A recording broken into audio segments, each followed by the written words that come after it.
मकसद जो ताज़ा दूध के कारोबार के ख़िलाफ़ एक गैर कानूनी प्रोपेगेंडा और ऑपरेशन गैर कानूनी कार्रवाइयाँ शुरू हुई हैं, उनको मंजर आम पे लाना है।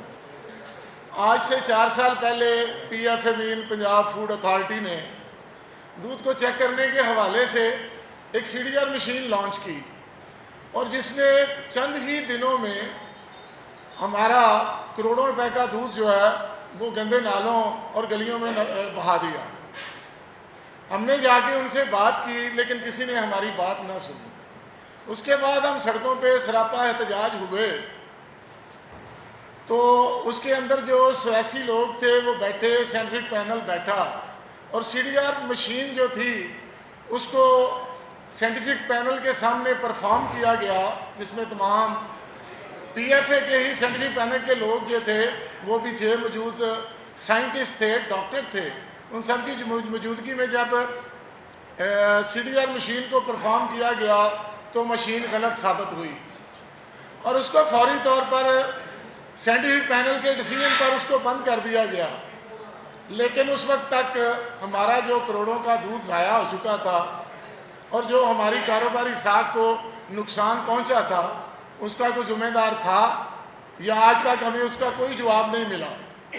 आज भी DG PFA ने 4 साल की पहले की तरह हमें बगैर बताए हमारी मशावरत के एक तरफा ऑपरेशन शुरू किया हुआ, जिसमें मिलावट माफिया और उसके खिलाफ हम भी हैं, लेकिन उसमें साफ सुथरा कारोबार करने वालों को भी बदनाम किया जा रहा है, जिसकी हम पुरजोर मजम्मत करते हैं। आज फिर जुल्म की इंतहा है और अब हम चुप नहीं रहेंगे। इस जुल्म के खिलाफ हम बाहर निकले हैं और निकलेंगे। सैलाब के बाद मेरे साथ किसान इत्तेहाद वाले भी बैठे हैं और DCFA पाकिस्तान वाले भी बैठे हैं। आज सैलाब के बाद पाकिस्तान में जो किसान की और दूध वाले की जो मुआशी हालत है वो आप लोगों के सामने है। आज सैलाब के बाद जब किसान की सारी फसलें बह चुकी हैं, उसका अनाज जो ज़ख़ीरा था वो ख़त्म हो चुका है, तो उसके पास जो वाहिद उसकी एक जो रोज़ाना की इनकम है वो उसका दूध है। लेकिन उसको भी DG साहब जो हैं वो एक गलत तरीके से उसको ख़राब करने की कोशिश कर रहे हैं। हम वज़ीर आला मरियम नवाज शरीफ साहिबा से दरख्वास्त करते हैं कि DG फूड अथॉरिटी जो है वो आपको गलत ब्रीफिंग देते हैं। हम एक एज आ स्टेक होल्डर हम आपसे गुजारिश करते हैं कि हम लोग नेक निश्ती से और साफ़ सुथरा कारोबार लोग करने वाले लोग हैं, हम माफिया नहीं हैं। आपको गलत रिपोर्ट दी जाती है, आपको गलत ब्रीफिंग दी जाती है, आपने सिर्फ एक साइड की बात सुनी है। आप लोग हमें बुलाएं और हमारी बात को सुने। हम लोग कारोबारी लोग हैं, माफिया नहीं हैं। मोहतरमा वज़ीर आला मोहतरमा मरियम नवाज शरीफ साहबा, अगर आपने इस गैर कानूनी ऑपरेशन और जो गलत तरीके से जारी सारी है इसमें अपनी मुदाखलत करके ना रोका तो वो दिन दूर नहीं है जब किसान का अगर इसी तरह एहतसाल होता रहा और उसने अपने जानवर स्लैटर करा दिए तो मेरा ख्याल है कि दूध आपको 500 रुपये लीटर में भी नहीं मिलेगा।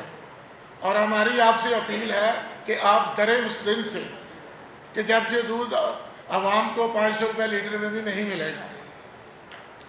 हमारी जो CM साहबा से एक पुरजोर अपील है, उनसे एक बड़ी मज़बाना गुजारिश है कि हमारी आपके जो सियासी नुमाइंदगान हैं उनके साथ हमारी एक कमेटी तश्कील दी जाए जो फूड अथॉरिटी को भी बिठाए, हमें भी बिठाए और बिठा के हमारे जो जायज़ मुतालबात हैं, हम किसी नजायज़ चीज़ का मुतालबा नहीं करते, हमारे जो जायज़ मुतालबात हैं उनके लिए मेरिट के ऊपर हमारे तफज़ात हैं उनको मंजूर किया जाए, जिसके लिए हम दोबारा मरियम नवाज साहबा से अपील करेंगे कि हमारी इस अपील को बड़ा गौर से सुना जाए और एक कमेटी जो है सियासी नुमाइंदगान पर मुश्तमिल है वो तश्कील दी जाए। लाहौर में तकरीबन 50 लाख लीटर दूध जो है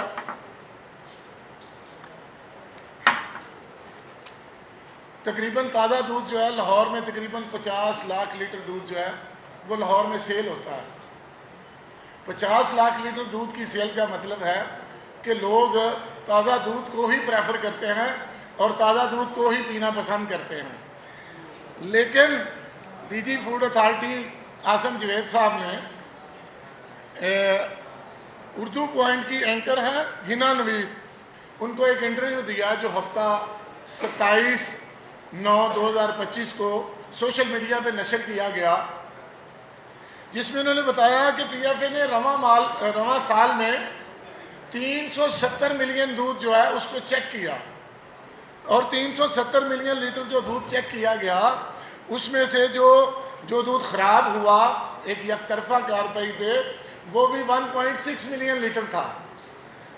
तो हमारा उनसे सवाल है कि अगर 370 मिलियन लीटर दूध से 1.6 मिलियन लीटर दूध जिसको आप ख़राब कहते हैं, अडल्ट्रेट कहते हैं, जिसको आपने एक क्रॉस वेरिफिकेशन का एक सैंपल भी आपके पास नहीं होगा, उस एक सैंपल का भी थर्ड पार्टी ऑडिट नहीं हुआ होगा, लेकिन उस 1.6 मिलियन जो अडल्ट्रेट था आपके कहने की वजह से उसकी वजह से जो दूध का कारोबार करने वाले लोगों की या जो दूध आपने चेक किया है उसका 0.423 हिस्सा बनता है।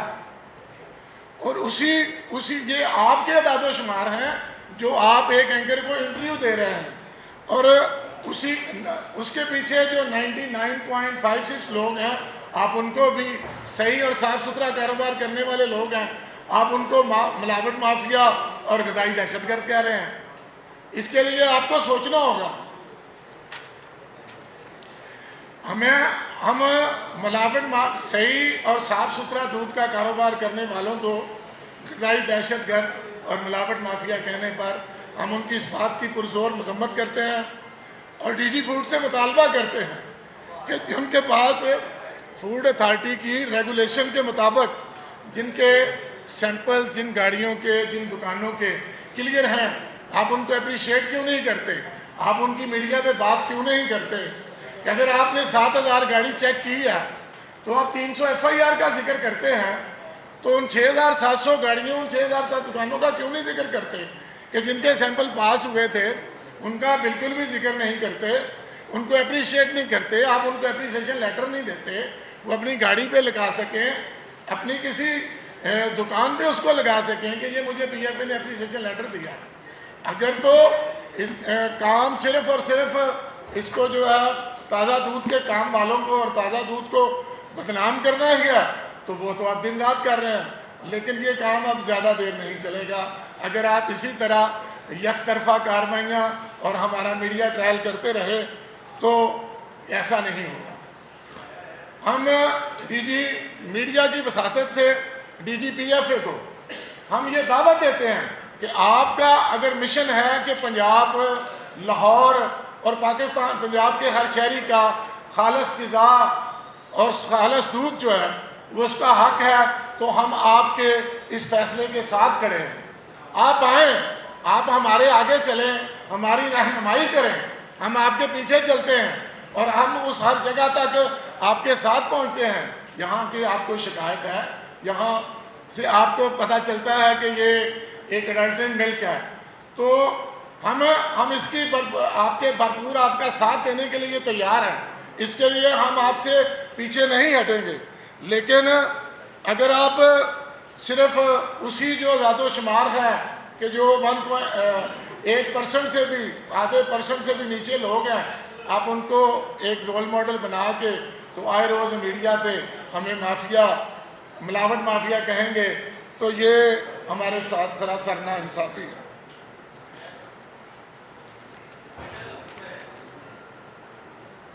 आपने मीडिया पे आके 300 FIR का जिक्र किया, तो हम पूछते हैं कि इन 300 लोगों में से आपने कितने लोगों को क्रॉस वेरिफिकेशन या थर्ड पार्टी ऑडिट का हक दिया था, जो कि आपके पीएफए के रेगुलेशन में मौजूद है।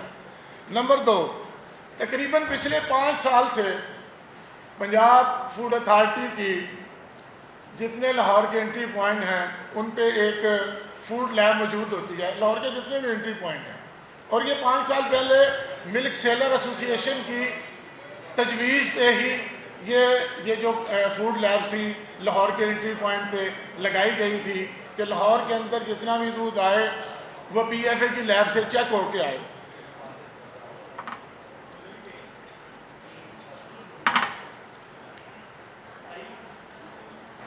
और रोज़ाना की बुनियाद पर लाहौर के जितने एंट्री पॉइंट हैं उन पे जितनी गाड़ियाँ आती थी वो PFA की फूड लैब से चेक होकर आती थी। लेकिन फिर 1 महीने के अंदर अंदर क्या हो गया कि जो सारा दूध था वो अडल्ट्रेंट हो गया, वो जली दूध हो गया, वो मिलावट वाला हो गया। क्या पिछले 5 साल में, मेरा आप सब लोगों के सामने मैं सवाल बड़ी ज़ोर से रखा हूँ, क्या पिछले 5 साल में मिलावट की इजाज़त थी? क्या PFA सो रहा था? और अगर पिछले 5 साल में मिलावट की इजाज़त थी तो आप उन लोगों ने पकड़ा क्यों नहीं? अब क्या चीज़ है कि 5 साल तक मिलावट की इजाज़त देने के बाद अब या तो सस्ती शोहरत हासिल करने के लिए हमारे जो लोगों का मुआशी कत्ल किया जा रहा है उसको बंद किया जाए। नंबर 3, क्रॉस सैंपल का कानून PFA की रेगुलेशन 2018 में के अंदर भी मौजूद है।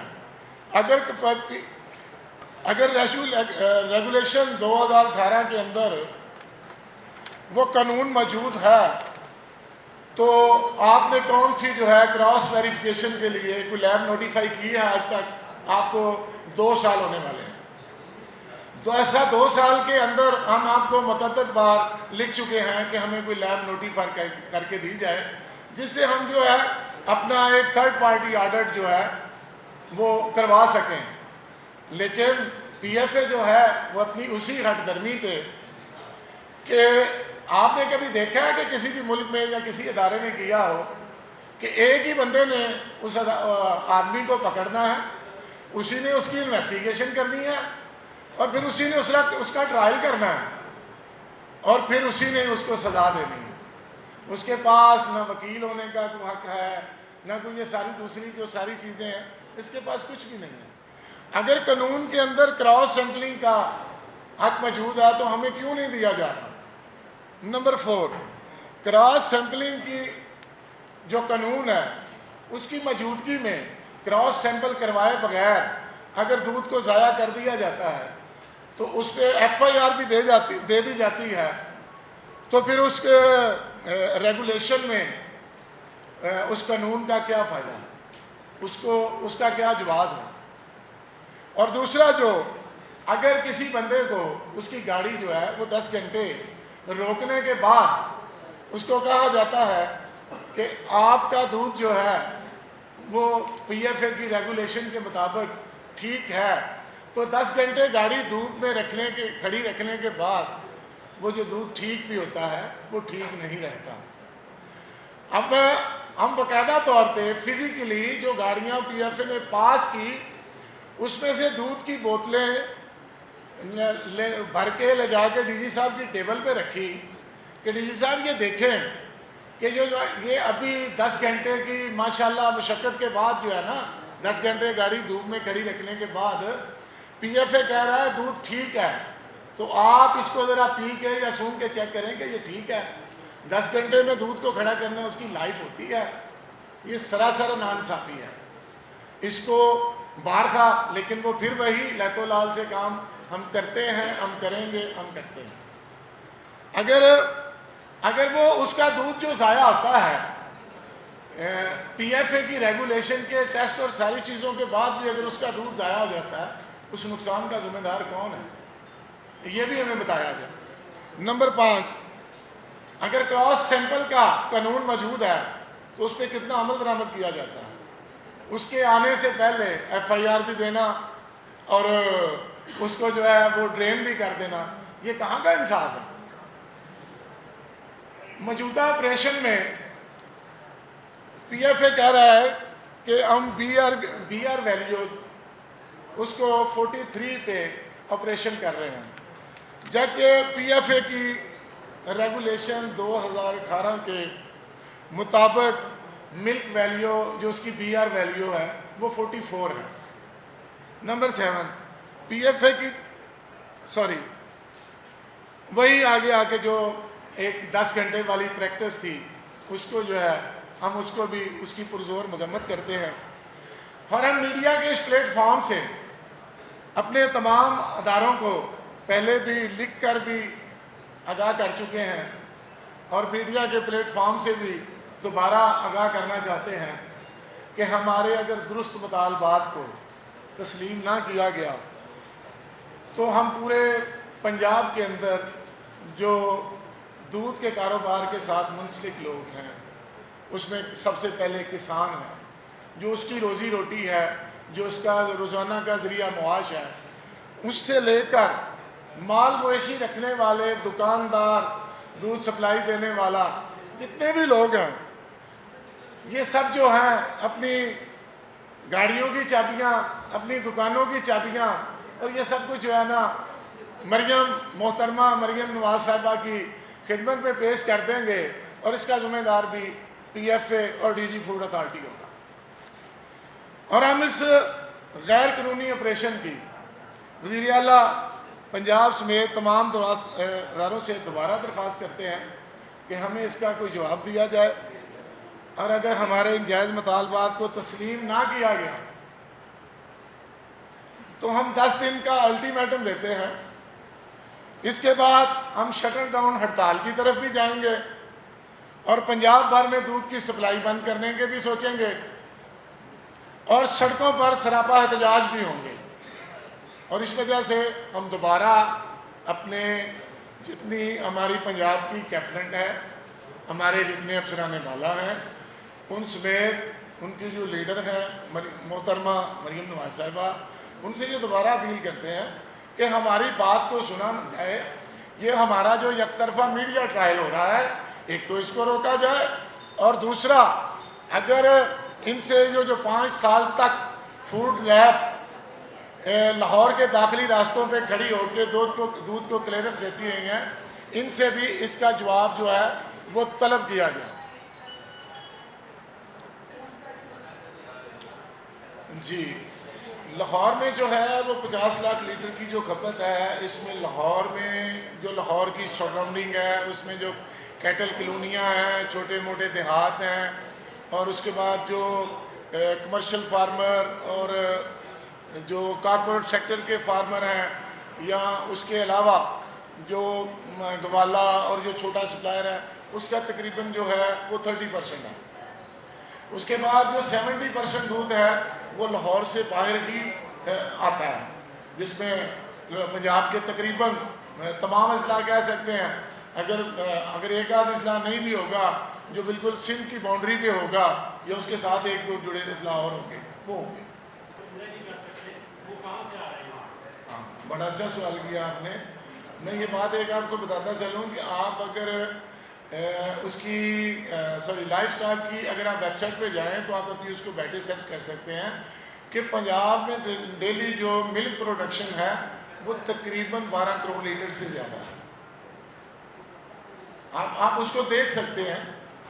तो दूध की जो उसके बाद आपका अगला सवाल है कि दूध की लाहौर की दुकानों पे जो दूध बिक रहा है वो हम आपको ये इस चीज़ की गारंटी देते हैं कि अगर कोई 1-8% कोई काली भेड़ अगर किसी जगह कोई सस्ता दूध या उसके नाम पे या कुछ कर रहा है तो हम बिल्कुल भी उसके साथ नहीं हैं। उसके अलावा जो 99% लोग हैं वो अल्हम्दुलिल्लाह साफ़ और सुथरा कारोबार करने वाले लोग। हाँ,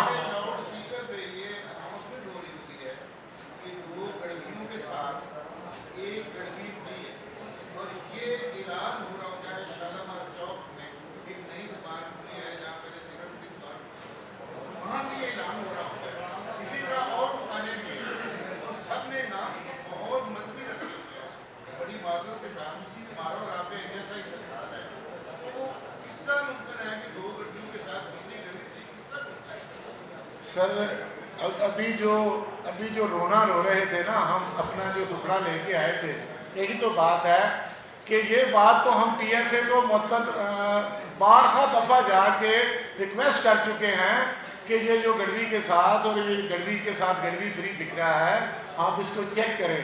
आप इसको चेक करते हैं, ये कौन सा है, ये कहाँ से लाता है, कहाँ बेचता है। और उसके लिए महकमे के पास अगर कोई जवाब है कि ऐसी कितनी दुकानों को उन्होंने चेक किया और ऐसी कितनी दुकानों को उन्होंने बंद किया।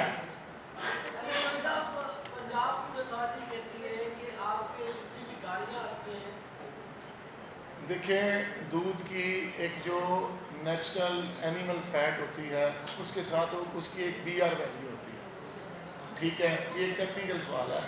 उसकी एक BR वैल्यू होती है, जिसको बजाय उसको BR वैल्यू को चेक करना और अपने ही एंड पे एक जगह ही उसको टेस्ट परफॉर्म करने के बाद कह देना कि इसमें जो है वो वेजी फैट है।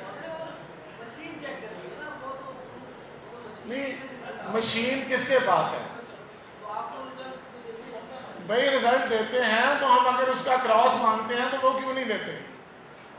और क्रॉस वेरिफिकेशन के लिए आप उनसे ये सवाल कर सकते हैं ना कि आपने जिन 300 या 400 लोगों पे FIR दी हैं उसमें से किसी एक का आपने थर्ड पार्टी ऑडिट करवाया है?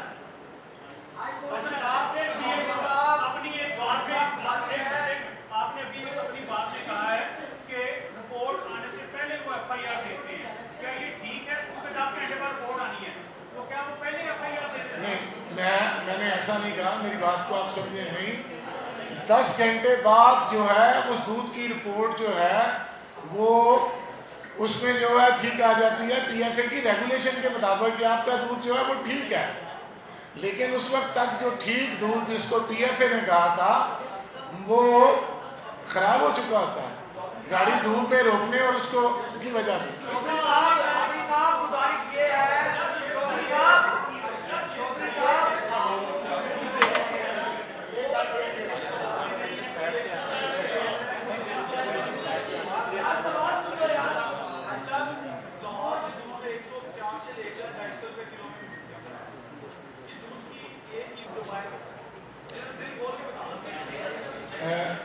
दिल खोल के बताने वाली बात तो ये है कि हमारी भी गुजारिश है आपसे कि आप मार्केट से सस्ता दूध ना खरीदें। पहली बात तो ये है। और दूसरी बात ये है कि हुक्मरान बाला और इंतज़ामिया सबको पता है कि एक्चुअल ग्राउंड रियलिटी पे जो इनपुट्स की कीमतें और ये सारी जो चीज़ें हैं उसके बाद दूध की कीमत क्या निकलती है। लेकिन इंतज़ामिया की कुछ अपनी मजबूरियाँ होती हैं कि जिसको उन्होंने हमें भी साथ लेके चलना होता है और नोटिफाई रेट को भी साथ लेके चलना होता है, और उसके लिए इंतज़ामिया हमारी बात सुनती भी है और जो उसमें जो हो सकता है उसमें हमारी हेल्प भी करती है। पाकिस्तान में 22 करोड़ लीटर दूध डेली जरूरत है, डेली 22 करोड़ लीटर की जरूरत है। पूरे लाइफ स्टॉक को हम जमा कर लें, 22 करोड़ लीटर दूध पैदा नहीं होता। ये कहाँ से आ रहा है? ये सवाल है। पहले मैं इस सवाल का आपको जवाब दे देता हूँ। ये किस अदाद शुमार के तहत आप कह रहे हैं?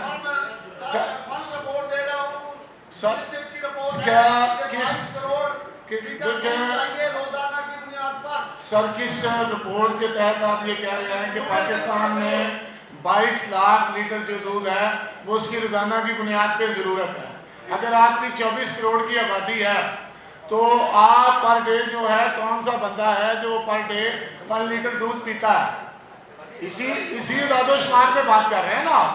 तो आप हमें बताएं ना कि आप किस अदादोशुमार या किस रिपोर्ट के तहत कह रहे हैं कि 1 लीटर जो है वो 1 लीटर जो है वो दूध तो अगर आपके घर पे मैं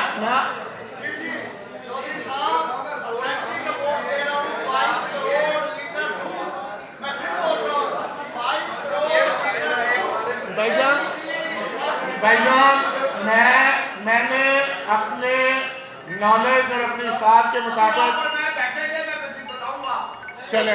मैंने आपको वो जवाब दे दिया, ठीक है। इसके बाद मेरे साथ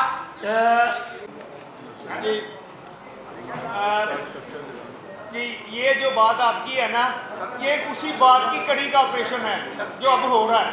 ये उसी बात की कड़ी है जिसका ये ऑपरेशन हो रहा है, क्योंकि उसकी वजह ये है कि उसी साइड पे लेके आना चाह रहे हैं कि इसे जो है ना, ये कंपनियों को, ये जो सेक्टर है ये कंपनियों को दिया जाए। लेकिन उसी की वजह से हमें ये सारा डिस्टर्ब किया जा रहा है। और ये हमारी बात थी कि हम कह रहे थे कि इसको पैक क्यों करना चाह रहे हैं आप, क्यों करते हैं। तो उस जवाब में उन्होंने हमें कहा था कि जी आपकी ट्रेसबिलिटी नहीं है। हमने ये उनको लिख के दिया था, हमारी ट्रेसबिलिटी क्यों नहीं है। जो बंदा दुकान खोलता है, आप अथोराइज है, आप उससे पूछें ये कहाँ से लेके आए, वो आपको अपनी सारी ट्रेसबिलिटी देगा। और आप हर एंट्री पॉइंट पे गाड़ी को चेक करें, फिर उसको लाहौर इंटर होने दें। अब इसमें आप खुद अंदाज़ा लगाएं इसके बैग पे क्या होगा, क्या वजह है।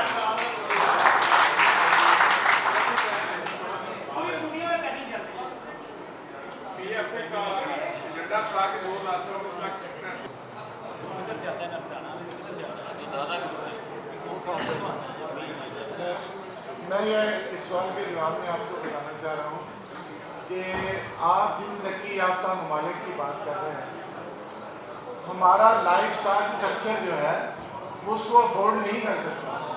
आप जिन मुल्कों, तरक्की याफ्ता मुल्कों की मिसालें ये अफसरान बैठ के ये पॉलिसियाँ बनाते हैं, आपके मुल्क का जो लाइफ स्टाइल स्ट्रक्चर है वो आज भी 95%, 95% लोग ऐसे हैं जिसके पास 3, 4 और 5 जानवर हैं जो आपके बच्चों के लिए दूध पैदा करते हैं, ठीक है।